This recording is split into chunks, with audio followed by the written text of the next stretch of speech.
નમસ્કાર મિત્રો, સ્વાગત છે તમારું અમારી YouTube ચેનલમાં। તો મિત્રો, આજના વિડીયોમાં ખેતીવાડી વિભાગની એવી અગત્યની યોજના વિશે વાત કરીશું કે જે યોજના અંતર્ગત ખેડૂતોએ સેન્દ્રિય ખેતી માટેના જે ઇનપુટો છે એટલે કે જે છાણિયું ખાતર છે તેમની ખરીદી કરવા માટે ₹10,000 ની મર્યાદામાં સહાય આપવામાં આવી છે। તો યોજના વિશે તમામ માહિતી આજના વિડીયોમાં મેળવી લઈશું, પરંતુ તે પહેલા વિડીયો ગમે તો લાઈક અને શેર કરી દેજો, ચેનલમાં નવા હોય તો ચેનલને સબસ્ક્રાઇબ કરી દેજો। તો ચાલો મિત્રો, વિડીયોની શરૂઆત કરીએ।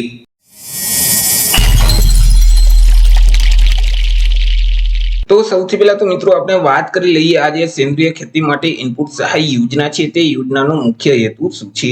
તો કે મિત્રો, જમીનની ઉત્પાદકતા અને ફળદ્રુપતા જળવાઈ રહે તેમજ મિત્રો જમીન, પાણી અને પર્યાવરણને જે નુકસાન થાય છે તેને અટકાવવા માટે ખેડૂતો પોતાના પાકના પોષણ માટે છાણિયું ખાતર છે, અળસિયાનું ખાતર તેમજ કમ્પોસ્ટનું ખાતરનો ઉપયોગ કરી અને પાકના સંરક્ષણ માટે ગૌમૂત્ર, લીમડાનું દ્રાવ્ય અને છાશનો ઉપયોગ કરી સેન્દ્રિય ખેતી પદ્ધતિ જો અપનાવે તો તે હેતુથી ગુજરાત સરકારનું જે ખેતીવાડી વિભાગ છે તેના દ્વારા સેન્દ્રિય ખેતી ઇનપુટ સહાય યોજના અમલમાં મૂકવામાં આવેલી છે કે જે યોજના અંતર્ગત સેન્દ્રિય ખેતી માટેના જે અલગ અલગ જે ઇનપુટો છે જેમ કે છાણિયું ખાતર છે, કમ્પોસ્ટનું ખાતર છે, ત્યાર પછી અળસિયાનું ખાતર છે, તો આવા ઇનપુટોની ખરીદી માટે સહાય આપવામાં આવી છે।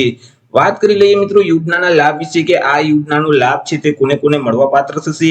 તો કે યોજનાનો લાભ છે તે રાજ્યના કોઈ પણ વર્ગના ખેડૂત ખાતેદારોને મળવાપાત્ર થશે। પછી તે SC, ST, OBC, EWS કે જનરલ રાજ્યના કોઈ પણ વર્ગના ખેડૂત ખાતેદાર આ યોજનાનો લાભ છે તે મેળવી શકશે। યોજના અંતર્ગત ખેડૂતોને 2 હેક્ટરની મર્યાદામાં સહાય છે તે આપવામાં આવશે। જો સંયુક્ત ખાતેદાર હશે તો તેવા કિસ્સામાં કોઈ પણ એક જ ખેડૂત અન્ય ખાતેદારની સંમતિ આપી અને યોજનાનો લાભ છે તે મેળવી શકશે। કોઈ ખેડૂત પાસે એક કરતા જો વધારે ખાતા હશે તો તેવા કિસ્સામાં કોઈ પણ એક જ ખાતા માટે આ સહાયનો લાભ છે તે આપવામાં આવશે। વાત કરી લઈએ સહાય વિશે કે કેટલી સહાય આપવામાં આવી છે। તો કે યોજના અંતર્ગત સેન્દ્રિય ખેતીને પ્રોત્સાહન આપવા માટે 1 હેક્ટર દીઠ ₹5,000 ની મર્યાદામાં સહાય છે તે મળવાપાત્ર થાય છે અને એક ખેડૂત ખાતેદારને વધુમાં વધુ 2 હેક્ટરની મર્યાદામાં સહાય છે તે આપવામાં આવે છે, જેથી કરી એક ખેડૂત ખાતેદારને વધુમાં વધુ ₹10,000 ની મર્યાદામાં સહાય છે તે યોજના અંતર્ગત મળવાપાત્ર થશે। અને આ યોજનાનો લાભ છે તે તમે દર વર્ષે એક વખત મેળવી શકશો। દર વર્ષે તમે યોજનાનો લાભ છે તે મળવાપાત્ર તમને થશે। વાત કરી લઈએ અરજી વિશે કે હવે યોજનાનો લાભ મેળવવો હોય તો અરજી કઈ જગ્યાએ કરવાની રહેશે।